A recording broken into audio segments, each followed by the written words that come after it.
Thank Yes. you for that volunteer. Love it. Um, I like I said, I appreciate you guys jumping on here on your Monday night here in January. We are going to roll through part two of our college recruiting series that we're revamping a little bit here in the new year to make sure that you guys are getting the correct information. It will be a decent amount of information thrown at you, but please know that this is being recorded. And if you need access to it, at the end, we will be posting it so you guys can view it again. Or at the end of the day, please just send me an email. I'll be able to help out with anything. So, like I said, thank you guys for coming here. So let's get rolling here. The freshmen that we have here, we have a handful of people. I recognize some names. I don't recognize everyone, but this is like part two of our recruiting series. We're going to go through a quick recap of part one, look at some NCAA facts and figures, talk about sports recruits and how that helps this process.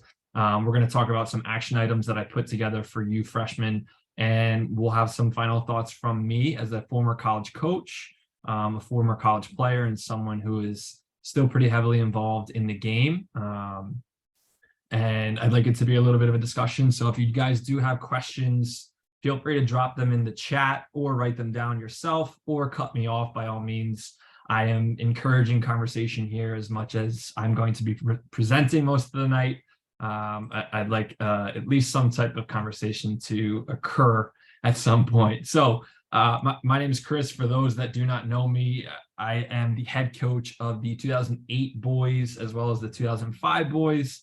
And I also help out and assist with the college recruiting here at NLSA. I coached in college for 6 years. I was an assistant. I worked in the administrative side of things as in events as well as an athletic administrator for another 4 years. And since recently left, but still have a lot of communication and contacts in the world of college soccer. So like I said, the purpose of this webinar is to give you guys information. Coach Brian went over some critical points that have kind of reshaped the college recruiting atmosphere a little bit, and COVID-19, the transfer portal, international influence, and what we like to call the coaching carousel. So COVID-19 affected the recruiting for many student athletes out there because it granted a 5th year of eligibility for a lot of students that either lost their season in 2020 or 2021, as well as they could opt out and still be able to get awarded another year. So if they were taking a master's degree or they were pursuing a master's degree, they could play while they were enrolled full-time in their 5th year. As long as they were academically eligible, they were able to attain that extra year. So that affected some freshmen that were going into their college year in 2021, as well as some sophomores that trickled down. That should start to fade out in the next couple of years, but we're still feeling some effects of it. The transfer portal has really changed the game a little bit because for those that don't know, a few years ago, you used to have to get, if I wanted to transfer from my university, I would have to ask my coach for permission and they would have to sign off on it. So some coaches did, some coaches didn't.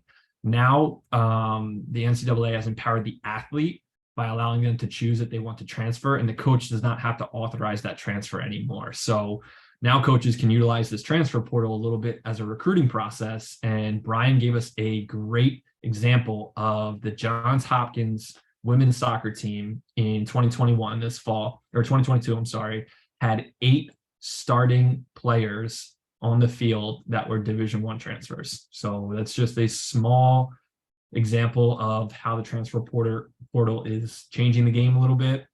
There's an international influence of recruiting occurring as well, more so at the Division I and II levels, but there's minimal impact at the Division III level.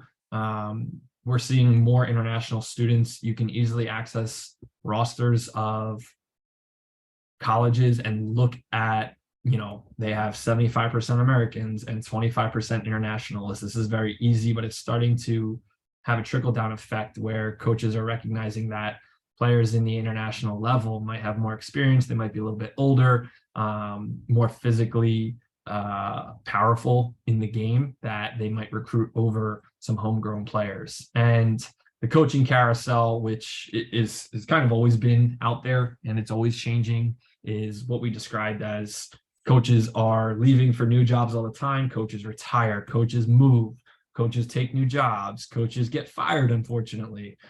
They get promoted in administrative roles and give up coaching opportunities. So you always have to pay attention to what's going on within the school and keep your eyes open and ask questions about coaches and where they're at in their coaching career. And is this a job for them that they're taking to get a step up and a leg up to the next level? Do they want to stay there for the next 10 years? Do they want to stay there for 2 years? So those were some of the things that we talked about in part one with Coach Brian. So some NCAA facts and figures that I pulled that you may have seen on part one were on the women's side, there's about 100 or almost 400,000 girls soccer high school competitors out there, and only about 7% play at Division 1, 2, or 3. I'm sorry if you saw that. On the boys' side, the men's soccer side, there's only 5.5% of over 450,000 that play at the NCAA level. So these numbers might be a little shocking, but it's the reality of how competitive this level is and what college soccer is all about. So as we get into what we can do here at NLSA to help you is a great program that we offer for you high school students, especially going into your freshman year, to start doing some homework as sports recruits. So this simplifies your recruiting and puts everything in one place for you pretty much. Does everything for you from messaging college coaches to tracking your views to helping you set up video for video highlights. It shows what type of activity is going on so I can see and Brian can see what's going on to assist you as you're going through this process. You can search schools by multiple criteria. And for those of you that may have seen a presentation before on how I've done some things, they have a new feature out there where coaches can go on and actually talk about their roster needs. So I'm going to quickly show you guys what Sports Recruits looks like from your end. I've created my own self here. Can you guys see my face here?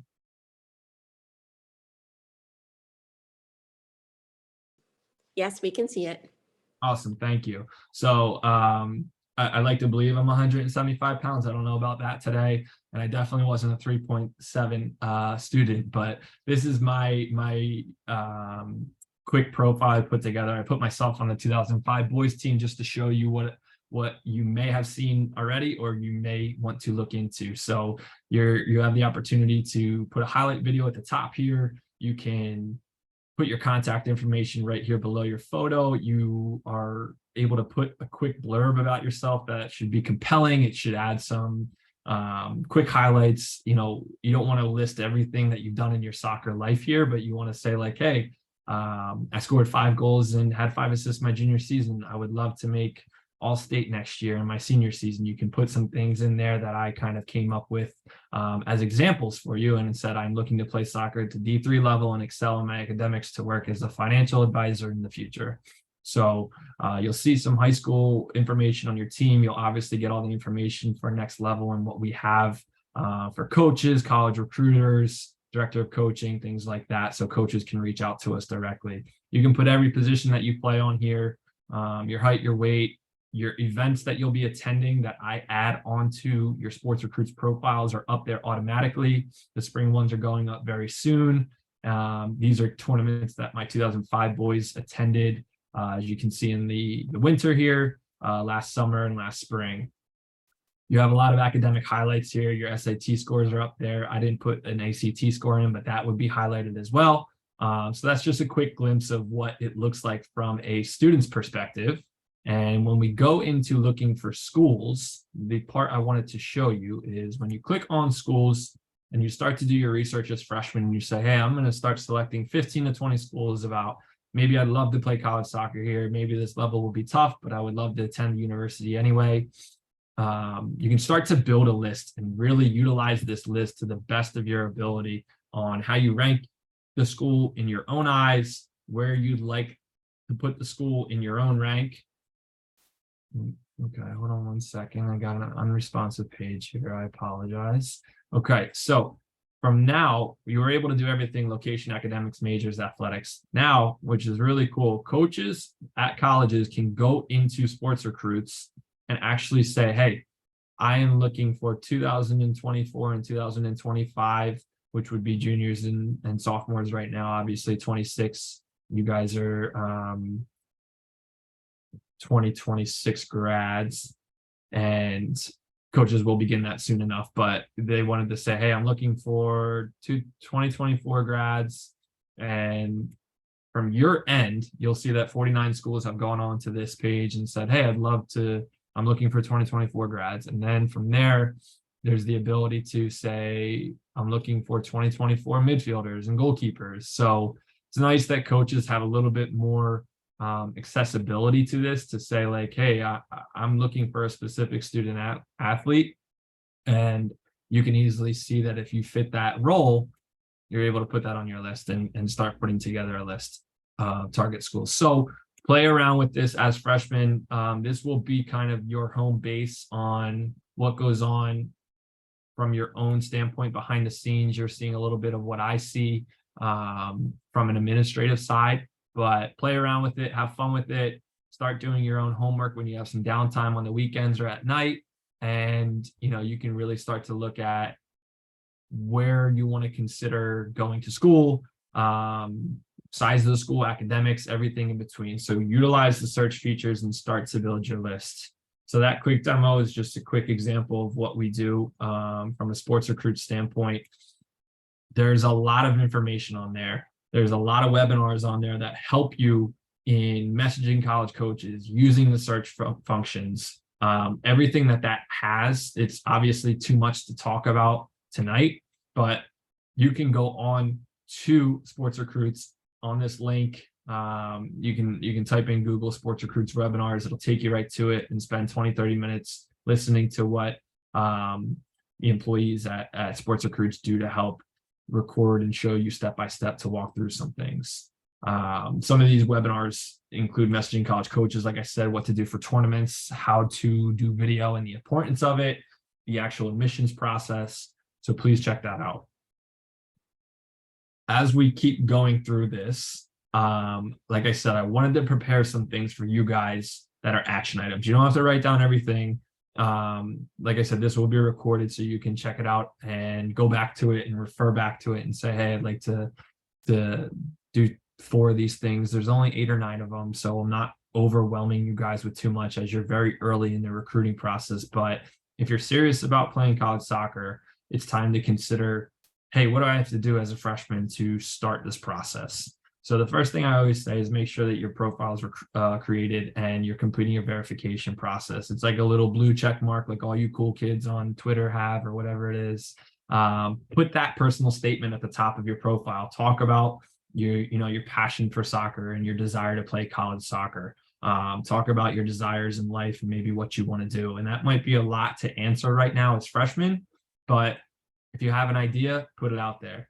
If a coach looks at that profile and they have one of the top business schools in the region, they might say, hey, I would love to recruit this player because I know we have a strong business school, and he or she wrote in their personal statement that they want to work in finance. So that might get you recruited just off of that. Another action, so the verification process is pretty simple. You'll get an email. We supply those emails to you.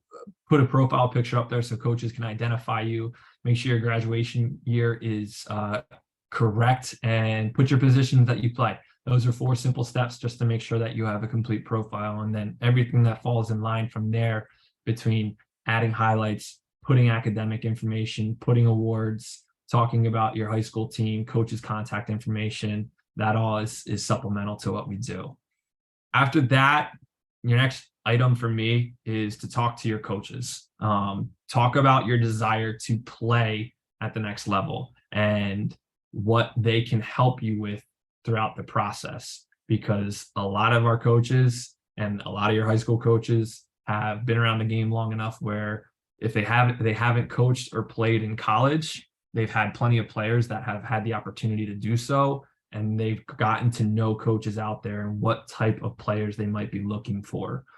They can give you some feedback. They can make a phone call and be able to put you in contact. Obviously, that's later down the process of your recruiting journey. But for now, talk about that and make sure they know, because I think it's important that I know that my players want to play in college. That means they're passionate about their game. They're serious about their soccer career and where soccer might take them in life. Like I said, start doing your research on sports recruits and think of, and I said 10 to 15 dream colleges, right? It doesn't have to be like, hey, this is the most amazing school and I have 3 of them and that's it, right? We want to talk about, hey, what parts of the country would you maybe consider going to school? Do you want a really large school? Do you want a school that is academically prestigious? Do you want a school near a city? Talk about or start to add schools to your list where you think, hey, I think I could see myself attending that in 4 years to get an education and possibly play college soccer. Obviously, the cost and the playing level are always factored in, but that will be a little bit further down the line as you guys are pretty early in this process. I think this is one of the most important items on this list. And if you disagree with me, I would love to hear why. However, go watch college soccer games. If you can't go watch, do your best to get online and watch games either that are on demand from this past fall in 2022 or this upcoming fall. Go watch live and see the game at the next level, where you're seeing 18, 19, 20, 22, 24-year-olds play the game in college and how quick, fast, and the level that is required to play this game. I think you'll realize how much talent there really is at all levels of college soccer, and you'll get a quick understanding of like, hey, I think I could hang with those people or those players in 4 years. I think I could compete at that level. Or it might be like, whoa, they're really good. I'm not so sure. I might have to pull back my thinking a little bit and reconsider. But like I said, 1, it's entertaining. 2, it'll give you a very good understanding of where you need to get to if that's your desire to play at that level. Another item is researching rosters, and this might filter into your sophomore year, but you might want to look at some of the rosters of your target schools and see where the level of competition from those rosters are coming from. Are they recruiting kids from international? Are they recruiting international players? Are they recruiting players from academy teams? Do you see a lot of local club teams on their roster? Are they all New Jersey based teams or players? If you're a Pennsylvania resident and you look at that roster and they're all New Jersey kids, there's a strong chance that the coach has a lot of good connections in New Jersey and probably only recruits New Jersey kids. Every coach is different, so it takes all but 5 minutes to look at some rosters and what clubs they played for. Their physical attributes are on there sometimes, and sometimes in their biographies and their profiles, when you click on individual players, you can see the type of accolades they may have had from high school. Were they all state? Were they all Central Jersey, all Mercer County, whatever it may be? You can look and see actually how those players did throughout their high school career to know, like, hey, yeah, I need to be a top player in the county, or I need to be a top player in Central Jersey to make sure that I'm being recruited by the school. I think this is another important one that gives you some insight to the program that you might be interested in. Fill out recruiting questionnaires that are on the websites of schools. You can find these by clicking around on the actual website. There might be at the taskbar, there might be something that says more links and it says recruiting questionnaire. It'll ask you some general questions. This puts you digitally into their recruiting database where you'll get some updates throughout the season. Coaches or assistant coaches might use this as a mass email to talk about updates throughout their season, ID clinics that might be going on, opportunities for you to come on a campus for ID clinics. It's a way to get on their radar early in the process as freshmen. Another action item, I think, you can pair this with going to see a college game maybe one day, or if you're going to a tournament where there are some schools in the area, maybe you're staying overnight 2, 3 hours away and you have some downtime to kill, go walk through a college campus, especially this spring if you have some time, and kind of see what the vibe is of a college campus just walking around. Your most campuses you have pretty much freedom to walk through. You can't necessarily walk into buildings all the time, but you have the opportunity to walk around campus and do some sightseeing and check out some things that they might offer. You might be even able to ask for a quick campus tour if you walk into the admissions area. It'll give you some really good feedback on the size of campus, maybe the location that it's in, and other factors that are going to help you in your decision down the road. So when we get to June, July, whenever you guys get your grades sorted and you all pass with flying colors, all your classes this year, make sure you get your transcripts, your academic honors, your athletic achievements for both high school and NLSA on your sports recruits profiles, and make sure that you put the things on there that are going to help you stand out. I highly encourage this. And with Brian revamping our summer league teams here, I just want to make sure that we're doing this with River. I believe, yes. So I highly encourage, like I said, playing on a summer team and making sure that you're staying fit, you're staying sharp throughout the year. That's taking you into your high school preseason in August, and you're having the opportunity to get on a summer league team and continue to play. And like I said, stay fit, stay sharp, and not take 2 months off and just kick the ball around at Twin Pines or wherever you may be. I think gain fitness is important. I think it's going to help you stand out to your high school coaches. And if you're looking to make varsity as sophomores next fall, get on a team, find a competitive, maybe it's a U20 team, maybe or U20 is a little old for you guys, maybe it's a U18 league where you're playing, maybe it's a summer select with your high school team. Back in the day when I played, we had 3 teams from our high school and we all played in a summer league, and then we played in a summer league tournament at the end of the summer. Do your own research and make sure that you're finding a place to play. Your growth, the success that you'll have in the recruiting process, it's a year-long commitment for me. So as much as these are final thoughts, these are thoughts that are always on my mind as someone who did this years ago and who continues to talk to coaches in the game right now. Some of my closest friends are head coaches at the Division III level. I know a couple of Division I and Division II coaches as well. And at any stage of this recruiting process, just be open to levels, right? Everybody wants to be a stellar Division I player that plays on ESPN in the College Cup and has really great success at this level. But like the numbers showed at the beginning of this presentation, it's very hard and it's very limited at that level. So make sure you find the right fit and not trying to fit, and you don't try to fit in at a certain level. Don't force yourself into a situation where you're going to backtrack and say, I really wish I did it a different way. This is something that, it kind of focuses on the injury aspect of things every once in a while. And I don't like to talk about injuries because I've had 6 knee surgeries and I've had an arm surgery. And I've had plenty of time away from soccer, from the sidelines, watching my friends play. So I always say, if the NCAA took soccer away from your school at any moment, are you in the right place, right? You have to choose the school that is right for you, even if you do not end up playing soccer.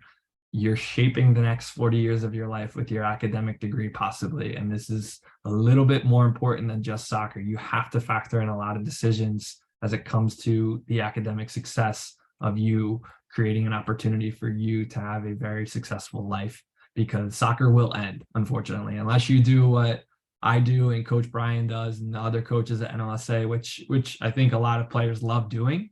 I still wish I could play, but I can't. And soccer did end for me at some point to an extent. And I do enjoy doing this, but like I said, you have to make a decision that's going to help shape the next 40, 50 years of your life.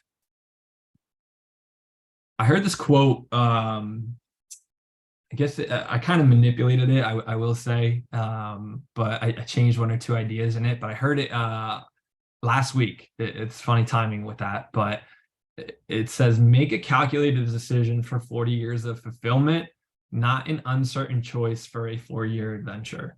So if you're having doubts about maybe where you want to go, or if you're not confident about school, it's okay to not make a decision right away and to say like, hey, I might need to take some classes at community college and continue to grow physically, or do what I need to do to get to the next level, to play and get on a coach's radar. And a calculated decision means that you're not making one off of emotion and just that like, hey, I want to play soccer there and that's it, right? Because you might show up on day 2 of preseason and realize this isn't for me, right? And it goes back to what I said 2 slides ago or whenever it was, is if soccer was taken away from you, are you in the right spot?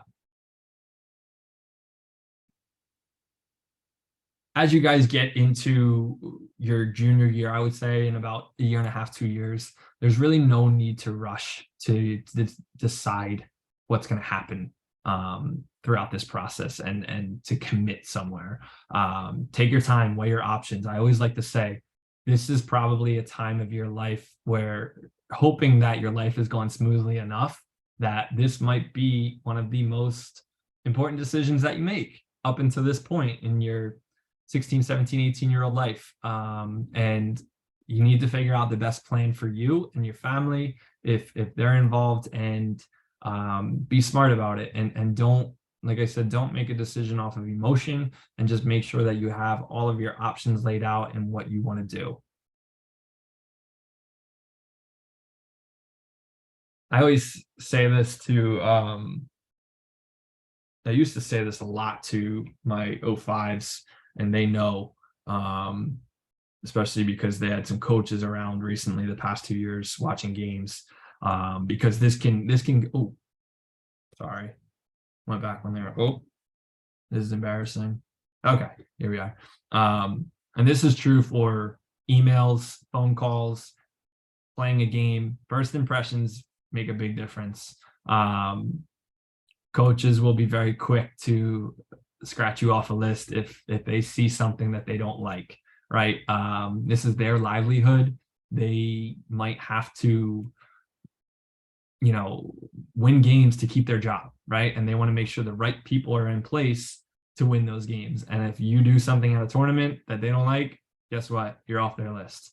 When you send emails, make sure if I'm the head coach that you're emailing, and you say, hey, Coach Thompson, and Coach Thompson's at TCNJ and I'm at Rutgers, and I see that email, I'm gonna be like, oh, that guy sent an email to 15 other people that might have been Coach Thompson, right? Be specific, proofread your emails, talk about the school and what interests you about that school and why you might want to attend, which heavily has to do with academics and probably their soccer success. If you tell me that you're interested in Rutgers because we have a great nursing program, and guess what? We don't have nursing. I'm going to be like, well, that guy didn't do his homework.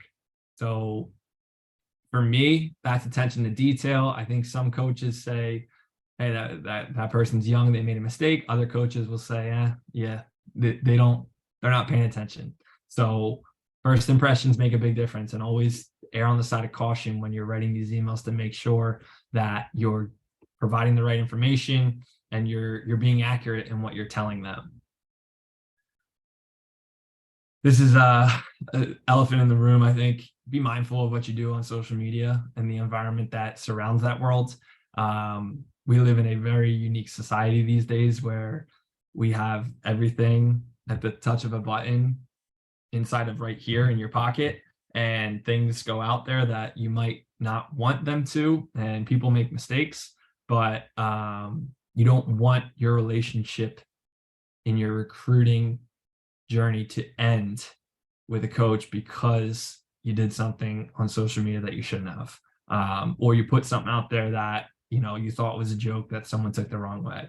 I think we all understand this environment now, and I'm not going to beat a dead horse. So please just be mindful.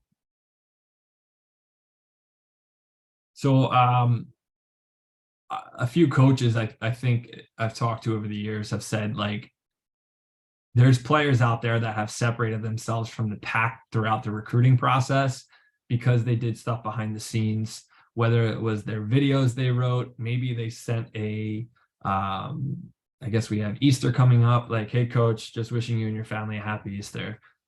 There's things out there that you can do that separate yourselves from recruits to show that, hey, I want to be a part of this program. And if you're being recruited, you're going to move yourself up the list. So there's things on and off the field that occur. Obviously, things on the field. Are you shaking the referee's hand? Are you being courteous? Are you being smart about your decision making off the ball? I mean, we can talk about things all day long, but things on and off the field that don't necessarily deal with your skill and your ability might go a long way. So please keep that in mind.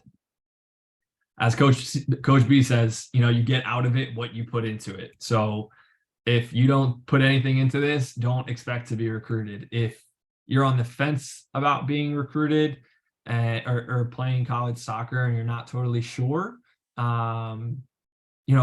keep an open mind about it and put in some work and say, hey, I'd like to consider playing in college, and I want to see how the next year and a half go as we get some exposure at NLSA to have some opportunities to play in front of coaches. And just know that I've seen a lot of players that could play at the next level that decided not to because their heart wasn't in it, and that's okay. But the players that maybe were just above average but worked really hard, went out of the way to talk to coaches, put the time in, they were committed to it. They got out of it. They got success out of it because they wanted to be a part of something, and that goes a long way. But like I said, if you want this and you don't do anything, don't expect the outcome to be like, hey, I'm going to get recruited, because that's incredibly rare. So for everyone out there that is still here, thank you for your time, questions, comments, thoughts, parents that are on the call here. I'm going to pull up the chat right here. So I'm looking from, I see there is the River League starts with 2009. Do you recommend a summer league? So I'm going to talk to Brian about that and see what summer options we can get to you guys in the next couple months, knowing that NLSA ends normally in June and we have some downtime. Things have changed since I've played, and I've coached some U20 and U23 teams. Like I said, that might be a little bit too high of a level and too strong of a level for a lot of the freshmen on this call right now, but I'll make sure that information is sent out to you guys. I'm going to make a note of it now. Summer options for freshmen. And I got another message about an expiration date of the account. So yeah, this is something from the administrative side of things. We're taking care of that. Don't fret. I was anticipating this coming very soon because our contract, we just have to renew the contract and we have to make sure that we're good to go, but we're going to keep that and make sure that you guys are all okay with sports recruits. There's another one on there about how do we access the sports recruit system app. I'll have to find out. Is that Brandon? Do you mind? Yeah, okay. Speaking up. So do you have you gotten an email saying that you were added to a team yet or no? My son's on a team. I've never seen anything about sports too. Okay, what team is he on? The 06-07 Gray. And Brandon, what's the last name? Gray, F-O-Y, and it's Connor. And his name's Charlie. Connor. Tommy. Okay. I'll double check and make sure that you get added, and I'll send you guys a follow-up email in the next day or two, which will just give you a quick you might for some reason sometimes it's tough to keep up with all the rosters. I apologize. I'll make sure that that's sorted out. But does anyone else have any questions out there? I mean, I'm open for discussion. Parents, I know you know, I don't have a child yet. My wife is due very soon, which is fun in the next 5 months. I can imagine that we obviously want the best for our children and what they're going to go through at this process. But you know, you guys are influential throughout the process, but the players have to own it.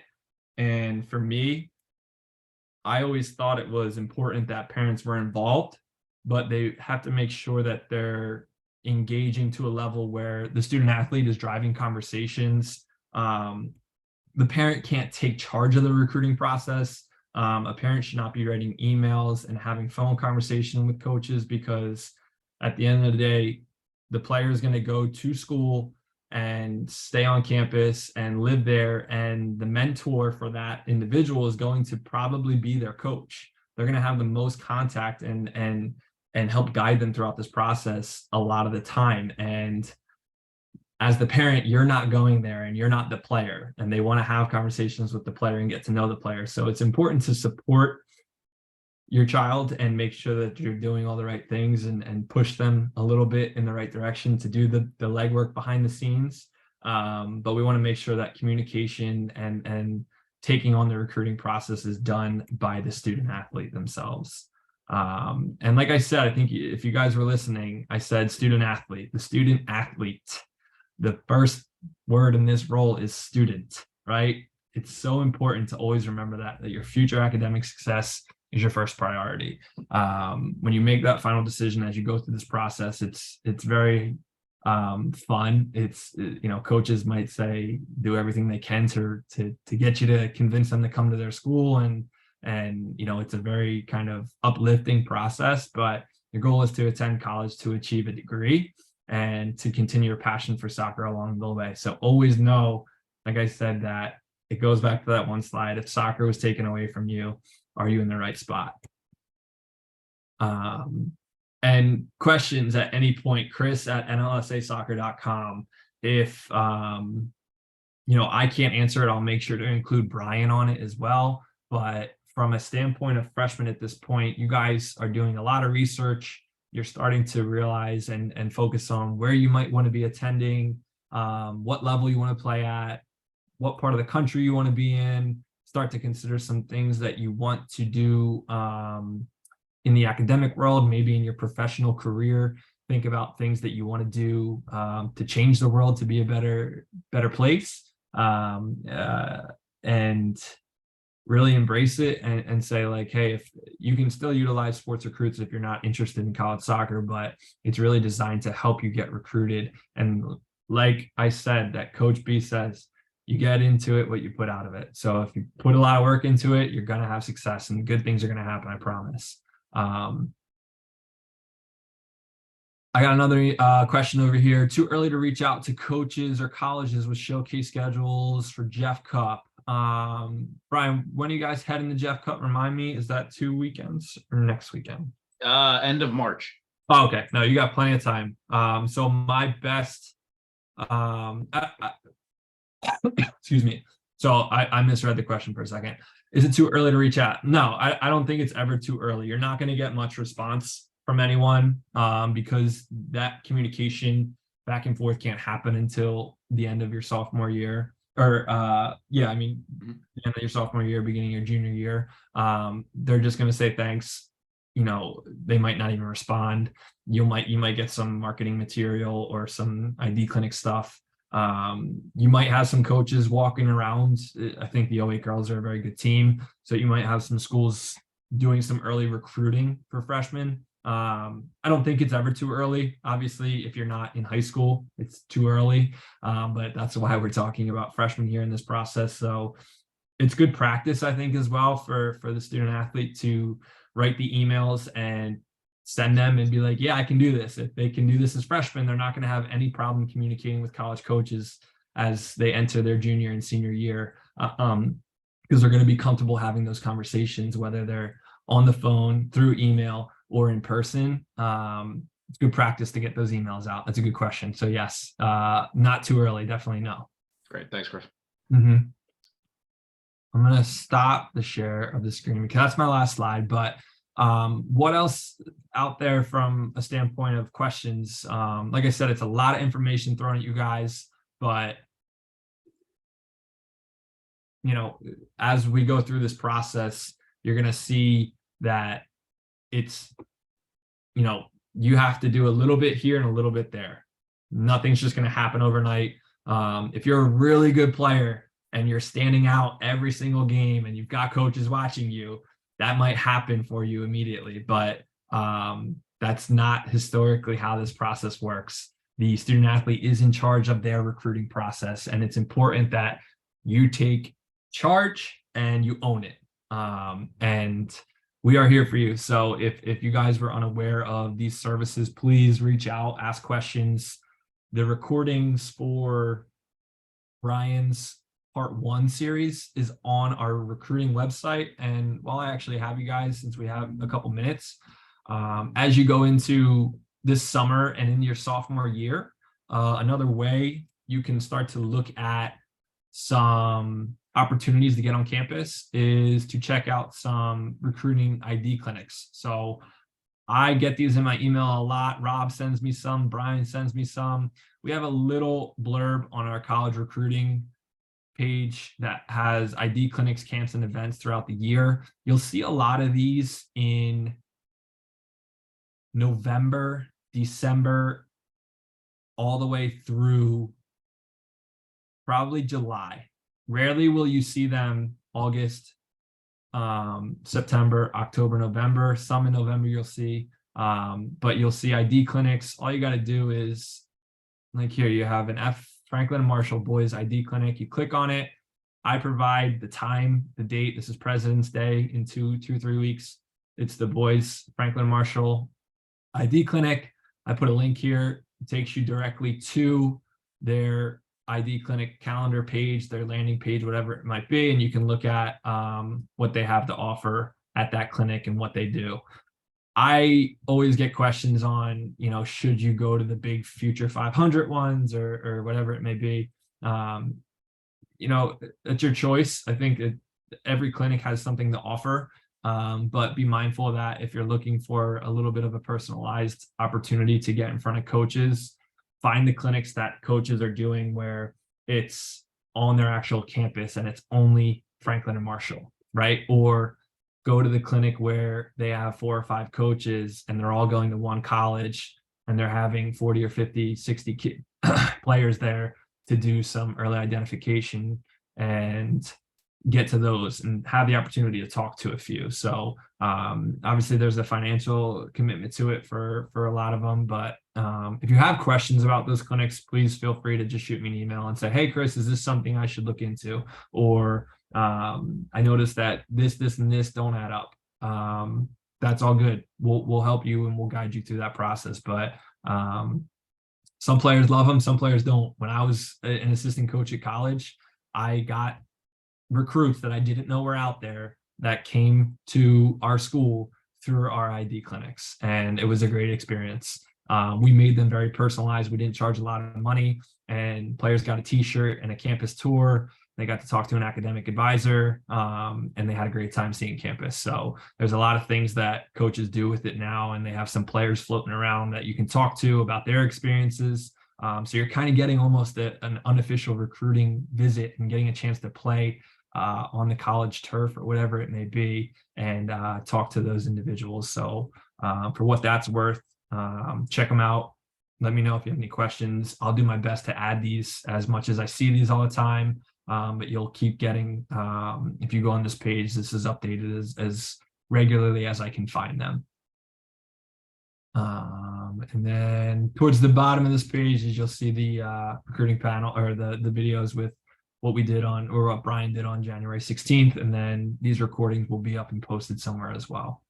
But if no one has any other questions, I sincerely appreciate you guys taking some time. I'm sure there's a lot of things you could have done out there on a Monday night instead of sit here and listen to me. But please know that we're here. And if you guys have questions, please ask. I always say the best question is one that is asked. And you know, I'd rather you do something correctly by asking a question than do it the wrong way and not ask, because you know, we can help you throughout this process and answer the easy questions here and there. So other than that, I'll give another 10 seconds here for any last minute questions. The Foy family, I'll make sure I get you guys organized here with the Sports Recruits account. There's a chance that you were missed, but